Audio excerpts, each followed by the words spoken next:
Hi guys, didn't see you there. Now, the reason I'm in the middle of a forest is because there was a beast among us. Let's go take a look together, shall we?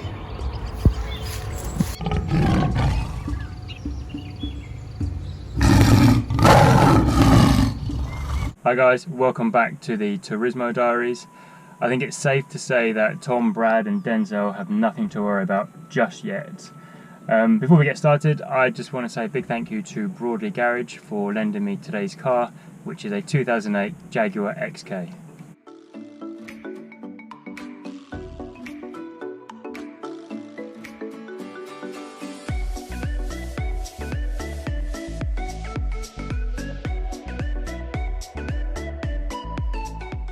Now, the first time we saw this kind of car, this model of car, was way back in 2005 at the North American Auto Show. This particular model was designed by Ian Cullum and Jeff Lawson.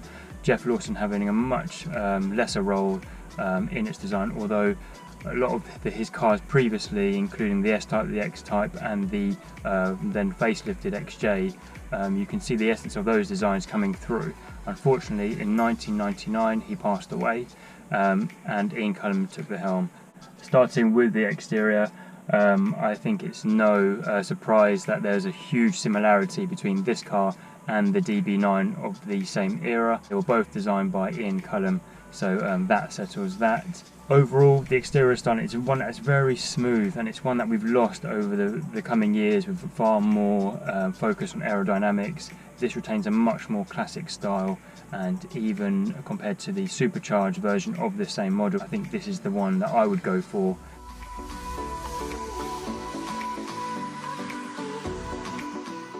There's quite a lot of attention to detail. I really like the Jaguar on the side, just underneath where the indicator is located. You have the side vents, and as you continue around the back, you've got the 4.2 badge, the XK badge, and you've got Jaguar running in an embossed chrome panel along the boot. The interior is of what I would say a very minimalist design. We've done away with as many of the buttons as possible by incorporating a touch screen, which includes your sat-nav, your climate control and vehicle information. The materials feel very good quality. You've got this lovely leather dash that runs the full width of the car, and then you've got almost either same colour stitching or contrasting stitching depending on the specification, which overall adds to a very nice feeling interior, nice feeling cabin. The driving position is very good. Everything is electronically adjustable for the driver and the passenger. The air conditioning is automatic and there's heated seats.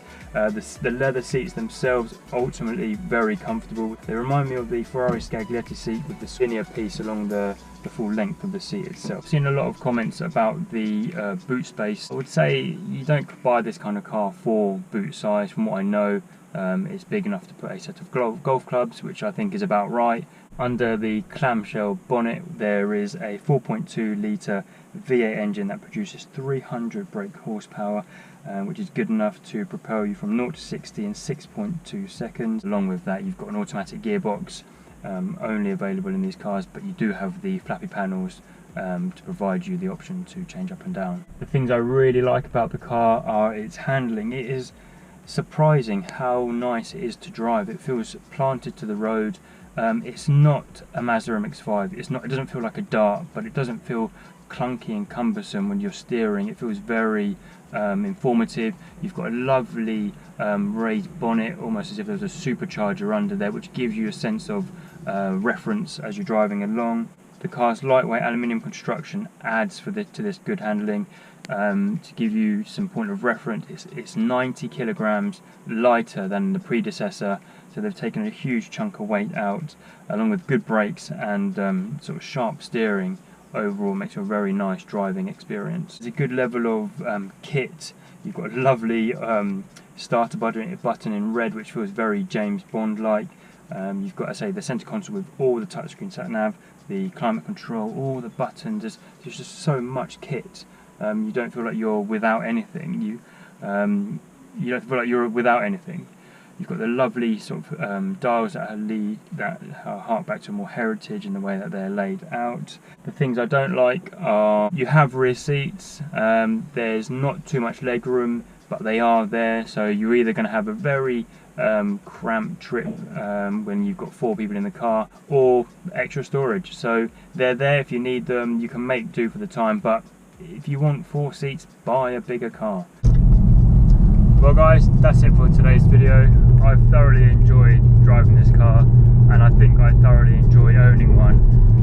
If you're in the market for a coupe and a Jag, and the E-Type is a bit too classical, and you want something a bit more modern than the old XK, but you're not quite willing to spend the F-Type money, look no further than the XK, the 4.2. The supercharged still fetch a slight premium, but this is more than enough car to meet all those needs.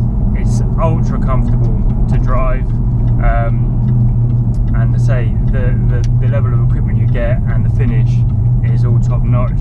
A lot of attention to detail, a really nice era of Jag that this car was brought through, and it's one that I think will look amazing for a long time. Say compared to an SL or a 6 Series of the same era, you know, those cars have moved on, newer models have come out, whereas the XK, the latest one you can buy, looks like this, so it still looks like a modern car. And for that, this is the what I would choose. Well, I hope you guys have enjoyed today's video. Please don't forget to like, comment and subscribe. Drop any questions and I'll try and answer them the best I can. The subscriber count is growing, which is good, and it really gives me the encouragement to come out and make more videos and bring you bigger and better cars. Give Broadley Garage a look at their current stock. I'll put all the details at the end of the video and in the description below, and I will see you on the next one.